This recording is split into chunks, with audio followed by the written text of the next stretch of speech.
ইনশাল্লাহ হাদি হত্যার বিচার হবে, এমনকি হাদি হত্যার বিচার করব। আপনারা সবাই তাহেন, আশা করি হাদি হত্যার বিচার হবে।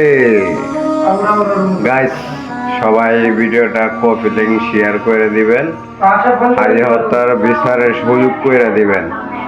আশা করি হাদি হত্যার বিচার হবে। ক্ষমতা যত আশ্বাই পড়ছি, হাদি হত্যার বিচার করব। আমার মাথায় এটা কি তো দেখছেন ওই সবাই, ক্ষমতা ইজ পাওয়ারফুল। এই ক্ষমতা হগুলে হয় না, ইজ পাওয়ারফুল ক্ষমতা। হাদি হত্যার বিচার হবে।